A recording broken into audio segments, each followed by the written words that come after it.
આ બાર ચંપલ પડ્યા છે એ કોના છે? કોઈ આવ્યું છે? રવિ આવ્યો છે. રવિ આવ્યો છે? હજી હમણાં એ અઠવાડિયા પહેલા તો હોસ્ટેલમાં ગયો હતો, તો પાછો કેમ આવ્યો? રૂપિયા માંગવા આવ્યો છે. હે ભગવાન, પાછો રૂપિયા માંગવા આવ્યો? હજી હમણાં હોસ્ટેલમાં ગયો ત્યારે તેને મેં 15,000 રૂપિયા આપ્યા હતા. અરે કહેતો તો કે એને એના ફ્રેન્ડ હારે ટૂરમાં જવાનું છે, એટલે એને 15,000 રૂપિયા જોઈએ છે. આ 15,000 રૂપિયા? પણ આપણે ક્યાંથી લાવશું એટલા બધા રૂપિયા? ગિરીશ, તમે રવિને કઈ કેમ નથી દેતા કે તમારી નોકરી પછી તમે રિટાયર્ડ થયા, એના પેન્શનના ખાલી 20,000 રૂપિયા આવે છે અને એમાંય આપણું ઘર માંડ હાલે છે. નહીં રાધા, તું એના વાત નહીં કરતી, નહીં તો ભણવાનું છોડી દે. તને ખબર છે, પેલા એક વખત જ્યારે મારી નોકરી છૂટી ગઈ ને, એને એવી ખબર પડી ને તેને ભણવાનું છોડી દીધું. પછી મેં ખોટું નાટક કર્યું કે ભાઈ મારી નોકરી લાગી ગઈ છે, ત્યારે ભણવાનું ચાલુ કર્યું છે. ગિરીશ, તમે આ રવિને ખોટું કીધું ને કે મને નોકરી લાગી ગઈ છે, એટલે જ આ છોકરો આટલા પૈસા ઉડાડે છે, પૈસા માંગ કરે છે. ક્યાંથી કરશો આ બધું તમે? રાધા, હું કંઈક વ્યવસ્થા કરીશ, તું ચિંતા નહીં કર. અને આમે આ રવિનું છે ને ભણવાનું છેલ્લું વર્ષ છે, એનું ભણતર પૂરું થઈ જશે ને એટલે નોકરીએ લાગી જશે. અરે પણ મારી જાન, તું જરાય ચિંતા નહીં. હા હા, મળીએ છીએ ને આપણે, એટલે તો તને ફોન કર્યો છે. અરે જઈશું, શોપિંગ પણ કરશું. હા, હું આવું પછી વાત. ઓકે, ચાલો તને પછી વાત કરું.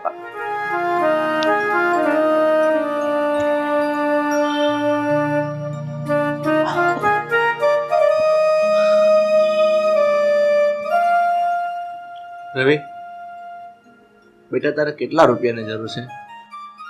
મારે અત્યારે 15,000 રૂપિયાની જરૂર છે. અચ્છા, તો તારે 15,000 રૂપિયા જોઈએ છે એમ ને? મને તારી મમ્મીએ વાત કરી કે તું તારા ફ્રેન્ડ સર્કલ સાથે ટૂરમાં જવાનો છે, બરોબર? હા પપ્પા, મેં પણ આ વિશે મમ્મીને કીધું જ હતું. પણ બેટા, તું ફ્રેન્ડ સાથે આ ટૂરમાં ન જાતો ચાલે એવું નથી. મને ખબર જ હતી પપ્પા કે આ સવાલ તમે કરશો જ.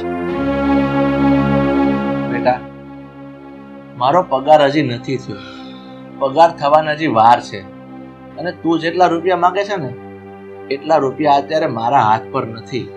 અરે પપ્પા, પૈસા થાય એમ નથી તો ઊંચી પાછી ના કરી લો, કોઈની પાસેથી માંગી લો, અને પછી તમારી પાસે જ્યારે પગાર થાય ત્યારે આપી દેજો ને પાછા.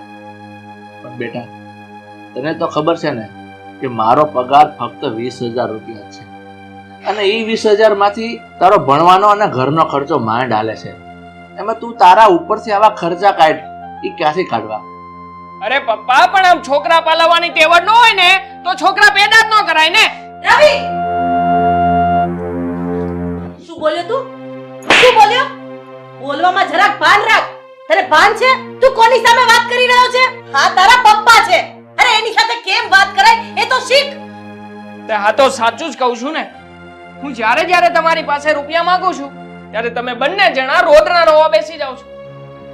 સાલી આ તે કોઈ જિંદગી છે? જ્યારે જોઈએ ત્યારે આમ કરકસર કરીને જીવવાનું. અરે અમે તને આજ દિન સુધી ક્યાં દબાવીને રાખ્યો છે? તે જે માંગ્યું ને એ હાજર કર્યું છે, અને તારી દરેક માંગણી પૂરી કરી છે. તો આ શું કરો છો તમે? ખોટી લપ તો કરો છો, અને રોદના નથી રોતા તો શું કરો છો બીજું? અને હા પપ્પા, મારે 15,000 રૂપિયા જોઈએ છે એટલે જોઈએ છે. પછી એ રૂપિયાની સગવડતા તમે ગમે ત્યાંથી કરો, મારે નથી જોવાનું. રવિ, દાદા, તું ચિંતા નહીં કર, હું આના 15,000 રૂપિયા જે માગે છે ને એની ક્યાંકથી વ્યવસ્થા કરું છું. પણ ક્યાંથી આ બધી વ્યવસ્થા કરશો તમે? હવે તો આપણી પાસે ગીરવે મૂકવા માટે કોઈ ઘરેણું નથી રહ્યું. રાધા, મારે તને આ વાત કરવી તો ન જોઈએ, પણ છતાં કહું છું, તારું આ મંગળસૂત્ર છે ને એ મને આપી દે. હું એને વેચી આવું.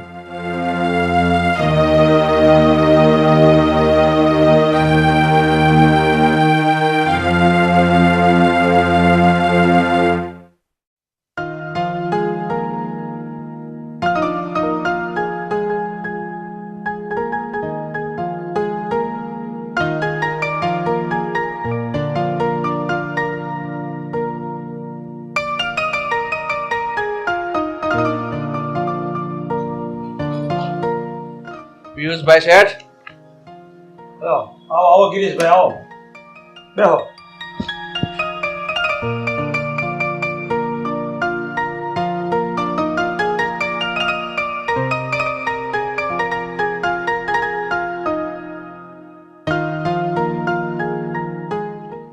હા બોલો ગિરીશભાઈ, કેમ આજે આ બાજુ ભૂલા પડી ગયા? કોઈ કામકાજ? હા પિયુષભાઈ, કામ હતું ને એટલે તમારી પાસે આવ્યો છું. સારું સારું, કાંઈ વાંધો નહીં. ભાઈ ભાવેશ, મહેમાન માટે કાંઈક ઠંડુ લાવો.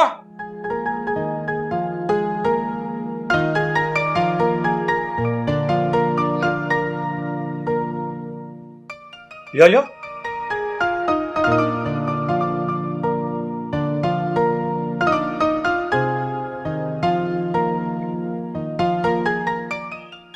ગિરીશભાઈ, તમે ભલે કાંઈ બોલો નહીં, પણ આ તમારું મોઢું કહે છે કે તમારે નક્કી કાંઈક રૂપિયાની જરૂર પડી છે તો જ તમે આવ્યા હો. બોલો. હા પિયુષભાઈ, મારે રૂપિયાની જરૂર પડી છે ને એટલે જ અહીંયા આવ્યો છું. કોઈ વાંધો નહીં ગિરીશભાઈ, તમે જેટલા રૂપિયા માંગશો ને એટલા હું તમને આપીશ, પણ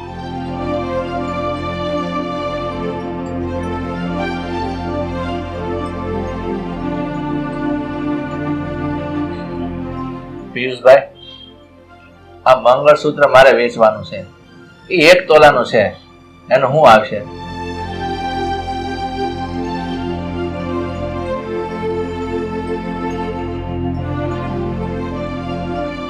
ગિરીશભાઈ, તમને એક વાત કહું, ખોટું નહીં લગાડતા. આ મંગળસૂત્ર જે છે ને એ સુહાગની નિશાની કહેવાય, અને તમારા જીવતા જીવત આને થોડું વેચાય?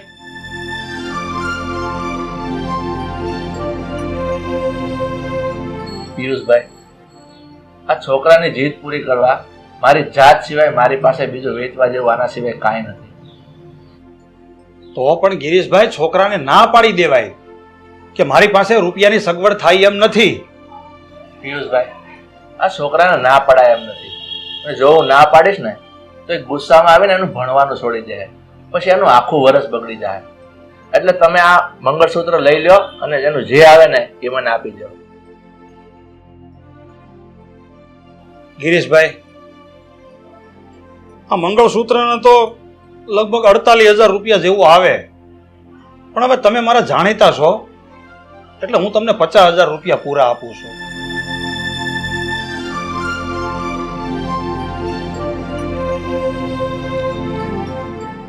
લ્યો ભાઈ. ઠીક છે પિયુષભાઈ, અત્યારે હું જાઉં છું. મારી પાસે રૂપિયાની સગવડ થાય ને એટલે મંગળસૂત્ર હું લઈ જઈશ.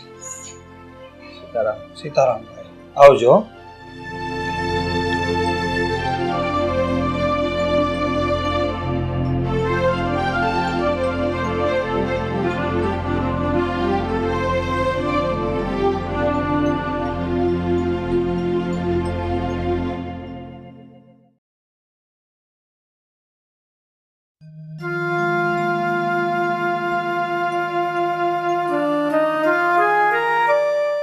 અરે રવિ, આવી ગયો તું? આવું તો પડે જ ને મારી જાન, તારા વગર હું થોડો રહી શકું. હા, એ તો છે જ. તું રૂપિયા લાવ્યો? હા, પૂરા 15,000 રૂપિયા લાવ્યો છું. બાકી કેવું પડે હા તારા મમ્મી પપ્પાનું? તું જેટલા રૂપિયા માંગે ને એટલા તને આપે છે. નાની છે એમ કાંઈ સીધી રીતે નથી આપતા રૂપિયા.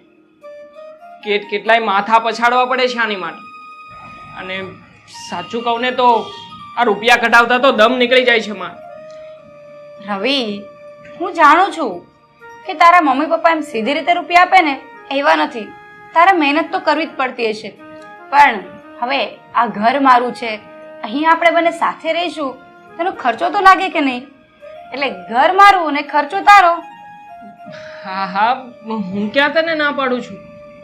તું માગે એટલા રૂપિયા તો લાવી આપું છું ને તને. હા રવિ, તારા મમ્મી પપ્પાને ખબર તો નથી પડી ગઈ ને કે તું ભણતો નથી અને અહીંયા મારી સાથે રહી છે? ના, હજુ સુધી તો એમને કંઈ જ ખબર નથી પડી.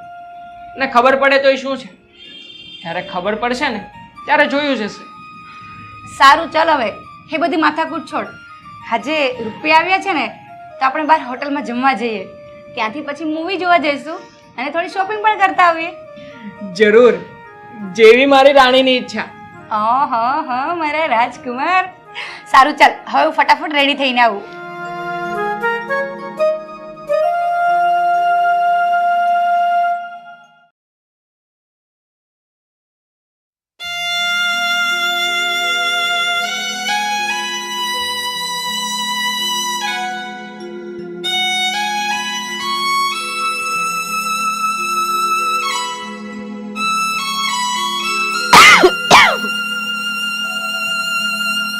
રાધા, તું કેમ સૂતી છો?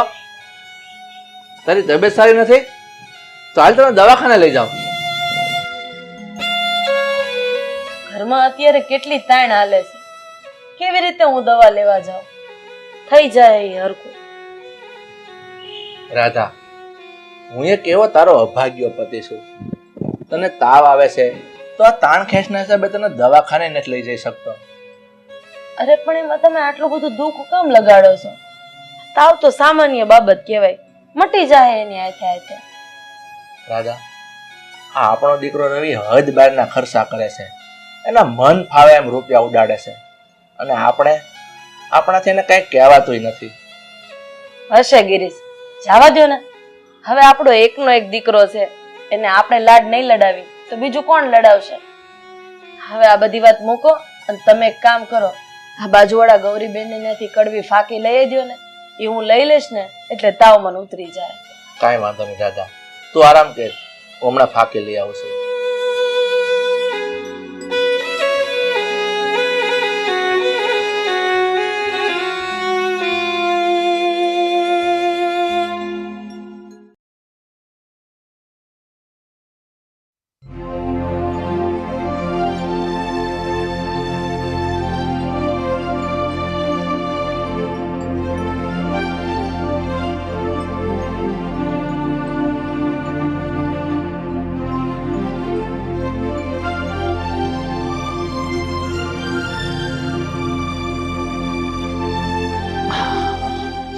રાધા, શું કરે છે? કાંઈ નહીં, આ એક સાડી નહોતી મળતી ને, બસ ઈ ગોતતી હતી.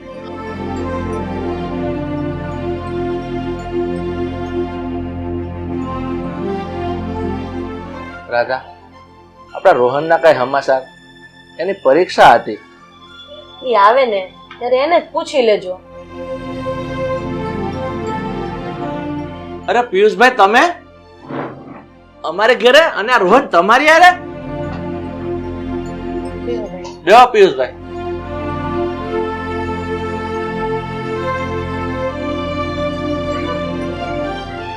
બેટા રોહન, તું એટલો બધો નારાજ કેમ છો? તારી પરીક્ષા હતી, તારા રિઝલ્ટ નું શું થયું? ગિરીશભાઈ, એ બધી વાત પછી.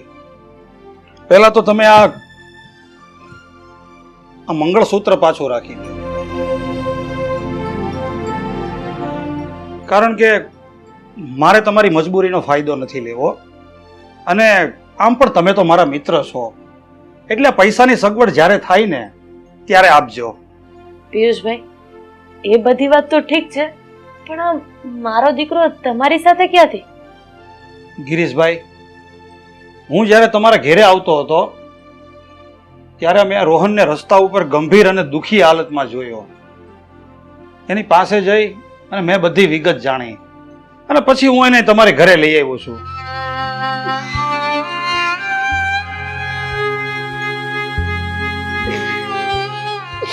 અરે બેટા શું થયું? કેમ રડે છે? કંઈક માંડીને વાત તો કર. મમ્મી પપ્પા, હું એક છોકરીને પ્રેમ કરતો હતો અને તમારી પાસેથી રૂપિયા લઈ એ બધા જ રૂપિયા હું એની પાછળ ઉડાડતો હતો. સાચું કહું ને તો છેલ્લા 2 વર્ષથી હું ક્યારેય ભણવા નથી ગયો કે નથી મેં એક પણ પરીક્ષાઓ આપી. મમ્મી પપ્પા, મારાથી આ ભૂલ થઈ ગઈ છે, બહુ મોટી ભૂલ થઈ છે, મને માફ કરી દો. અરે બેટા, આ તું શું વાત કરે છે? તું 2 વર્ષથી ભણવા નથી ગયો? અરે બેટા, આ તું શું બોલે છે? તું કોઈ છોકરીના પ્રેમમાં પાગલ થઈને આટલી હદે જઈ શકે છે? એની પાછળ તું તારું ભણવાનું પણ છોડી દીધું? પપ્પા, મને મારી ભૂલ સમજાઈ ગઈ છે કે હું જે કાંઈ પણ કરી રહ્યો હતો ને એ બધું જ ખોટું કરી રહ્યો હતો. પણ પપ્પા, હવે હું મારી ભૂલને સુધારવા માંગુ છું. હું કોઈ સારી નોકરી કરી લઈશ અને મારી રીતે હું મારી કમાણી પણ ચાલુ કરી દઈશ. પણ પપ્પા, મમ્મી, મને એકવાર માફ કરી દો પ્લીઝ. હું હાથ જોડું છું તમને. બસ બેટા બસ, હવે રડવાનું બંધ કરી દે. ભૂલ તો માણસથી જ થાય. અને બેટા, તું અમારો એકનો એક દીકરો છે. અમે તારાથી નારાજ ક્યાં સુધી રહીશું? આપણામાં પેલી કહેવત છે ને, છોરું કચોરું થાય. બેટા, માવતર ક્યારેય કમાવતર ન થાય. અરે બેટા, હવે તું રડે છે શું કામ? અરે રડવું તો એને જોઈએ જેના પર બાપની છત્રછાયા ન હોય. અને આજે તારો બાપ તારી સામે જીવતો બેઠો છે અને તારે તો બેટા રાજી થવું જોઈએ કે તારી માં અને તારા બાપનો બેવનો હાથ તારા ઉપર છે. સારું તો ગિરીશભાઈ, હવે મને રજા આપો અને મારા પૈસાની ચિંતા ન કરતા. જિંદગીમાં જ્યારે થાય ને ત્યારે આપજો, અને ના થાય ને તો એક મિત્ર તરફથી તમે ભેટ સમજી લેજો. ને બેટા, મેં તને કીધું હતું ને કે તારા મા બાપ પરિસ્થિતિથી ગરીબ છે પણ મનના ખૂબ અમીર છે. પિયુષભાઈ, સીતારામ, તમારો ખૂબ ખૂબ આભાર ભાઈ. માં આભાર ના માનવાનો હોય. આવજો હો બેટા.